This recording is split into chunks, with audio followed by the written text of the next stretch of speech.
beaucoup, Lily. Bon après-midi, chers collègues, et bienvenue à notre invité, le ministre Jonathan Wilkinson, ministre des Ressources naturelles. Bienvenue à notre 5e événement. Coming. Merci d'être venu. It is. C'est génial de voir que nous avons des membres de tous les groupes du Sénat avec nous aujourd'hui.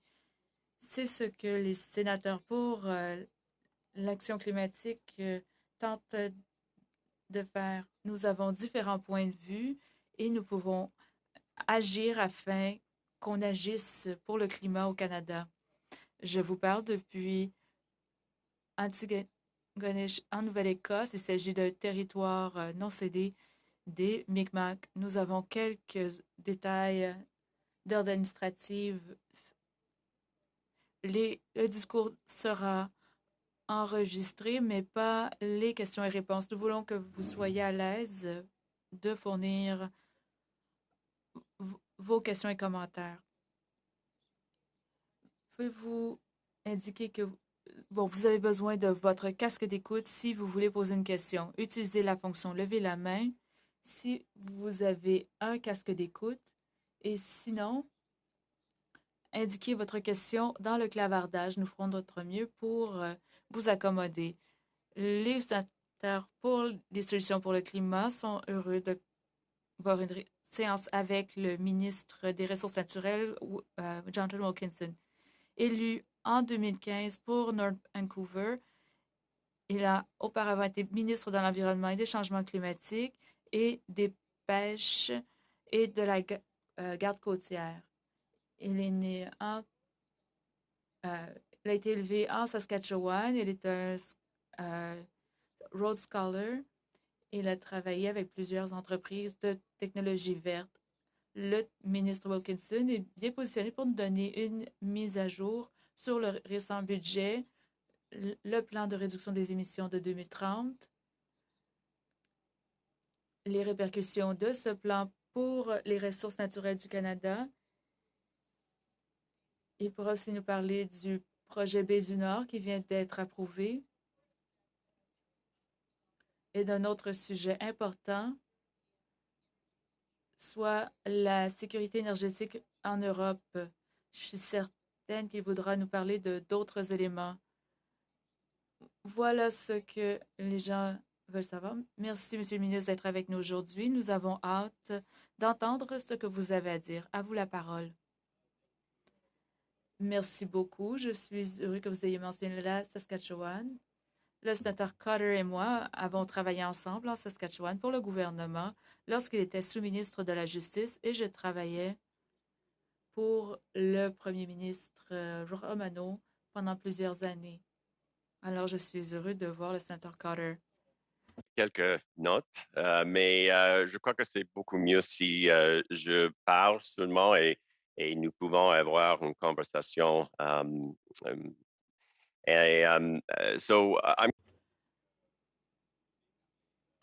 en anglais, mais je suis très content d'avoir les questions et de faire les réponses en français aussi. I'll just touch on J'aimerais parler de quelques éléments. Tout d'abord, la sécurité énergétique et du plan de réduction des émissions, ainsi que le côté économique de l'approche climat. Je vais aussi parler brièvement de Baie du Nord. Avant l'invasion russe en Ukraine et les horreurs que nous avons vues là-bas, on se concentrait beaucoup sur la transition énergétique. Ça a été vu à la COP26. Les progrès ont été effectués dans le cadre d'engagements de la plupart des pays. Si tous ces engagements étaient pleinement mis en œuvre, on aurait vu une montée de 1,8 degrés Celsius des températures. Et c'est un peu plus que le 1,5 degré, mais moins que le 2,5. On peut voir des progrès, par exemple, dans le déploiement des véhicules zéro émission. Dans plusieurs pays, on voit les véhicules électriques gagné en popularité. On le voit au Canada, surtout dans les endroits qui ont été progressifs à cet effet, comme le Québec et la Colombie-Britannique. The whole discussion around. Je voudrais vous donner le contexte du 1,5 Celsius qu'on veut avoir d'ici 2050. On n'a pas été très clair au sujet de l'énergie et de quoi cela aura l'air dans le contexte 1,5 degrés. On dit que c'est la fin des carburants faciles, mais c'est pas vrai. 1,5 degré, un monde d'1,5 degré, est un monde dans lequel il y aura beaucoup moins de carburant facile. Mais dans le scénario dont je parle, des 100 millions de barils qui sont produits par jour, ces barils vont toujours exister, mais ils vont être utilisés pour les pétrochimiques et toutes sortes d'autres produits. La même chose avec l'essence. Dans le scénario de l'agence, le même montant la même quantité d'essence va être produite, mais ça va être utilisé à des fins différentes. Alors, il faut comprendre bien ces questions parce que dans le contexte de cette transition, c'est important de comprendre. La crise en Ukraine a fait en sorte que on parle beaucoup plus du gaz et du pétrole. J'ai été à Paris il y a 2 semaines pour une réunion de l'agence. La commissaire était en pleurs parce que les gens s'inquiètent. Ils s'inquiètent du fait qu'ils ne vont peut-être pas avoir suffisamment de carburant pour faire chauffer leur maison. C'est un vrai défi et eux veulent l'aide de leurs alliés partout au monde. Partout au monde. Eh bien, on a bien réagi à l'offre d'aide du Canada. On dit que l'énergie est tellement importante qu'on devrait oublier le changement climatique en ce moment, mais d'autres disent que cette crise est tellement sévère que toute idée d'augmenter les niveaux d'essence et du pétrole, même si c'est pour aider l'Europe, selon moi, dans les 2 cas, on a tort. Je pense que le Canada pourrait faire 2 choses à la fois. On devrait penser à comment aider nos alliés européens d'une façon cohérente avec notre politique environnementale. Ce que j'ai annoncé il y a quelques semaines est cohérent avec cette position. Le niveau de consommation est à 0. On va mettre de l'avant la production qui était déjà prévue. Il y a des débouchés possibles en ce qui concerne le gaz liquide à la demande des Européens. Il y a quelques semaines, le Premier ministre et Mme van der Leyen en ont parlé. Mais il faut que cela soit cohérent avec notre position. Avec le gaz naturel liquide, on ne peut pas... il faudrait utiliser une technologie engin électrique. Il faudrait avoir des réductions importantes en aval, ou en amont plutôt. Et c'est certainement un domaine dans lequel nous sommes chefs de file. L'agence a demandé une réduction de méthane d'ici 2030. Les Canadiens s'attendent à une approche réfléchie et équilibrée. On ne veut pas laisser geler dans le noir les Européens. En ce qui concerne la réduction des émissions, dans notre plan, on cible tous les secteurs de l'économie, le secteur des transports, eh bien, on veut faire en sorte que 60% des véhicules vendus au Canada soient électriques et 100% d'ici 2050. De la même façon, il y a beaucoup dans le secteur qui trouvent que c'est trop ambitieux, mais le fardeau va être partagé.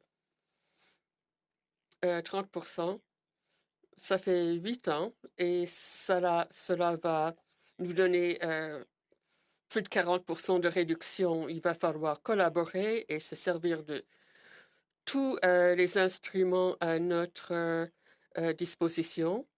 Mais on dit que les carburants fossiles ne vont pas décliner qu'après 2030. D'ici 2030,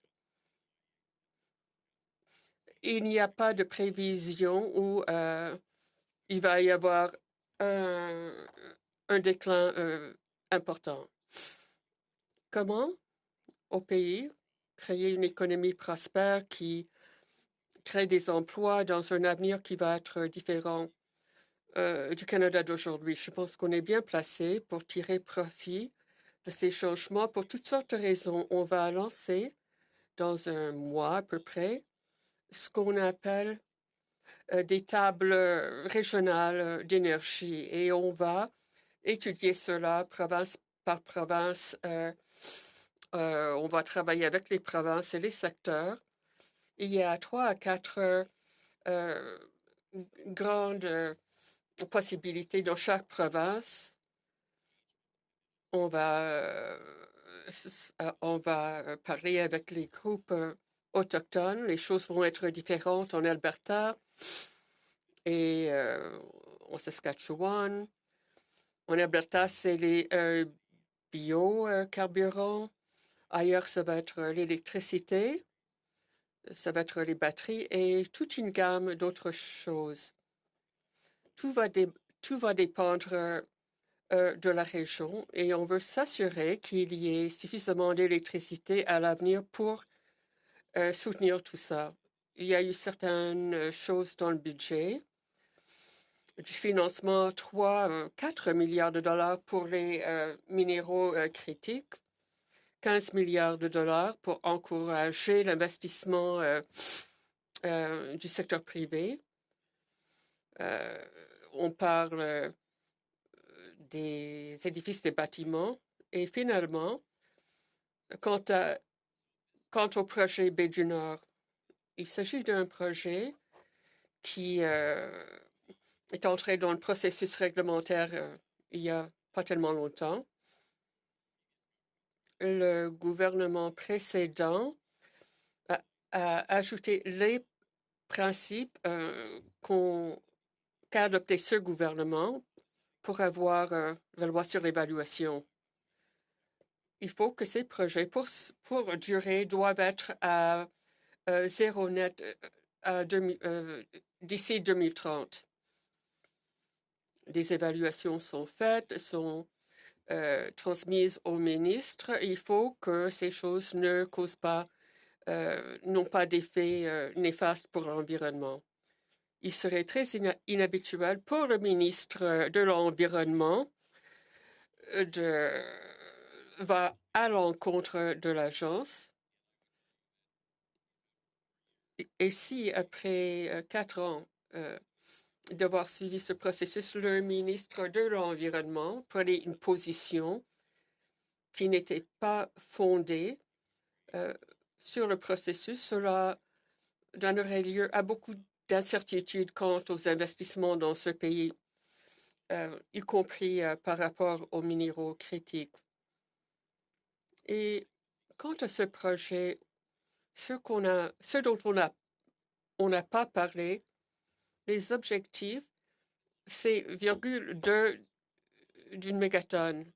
C'est beaucoup moins important que ce qu'on voit dans, par exemple, une usine d'acier.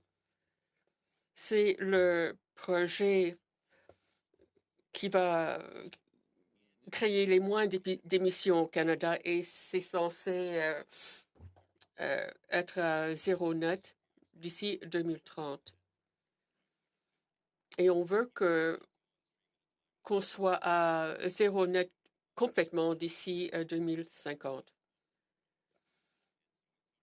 D'un certain point de vue, ça va remplacer le pétrole que Terre-Neuve va produire. Et Terre-Neuve et Labrador savent qu'ils doivent penser à un avenir où le pétrole ne va pas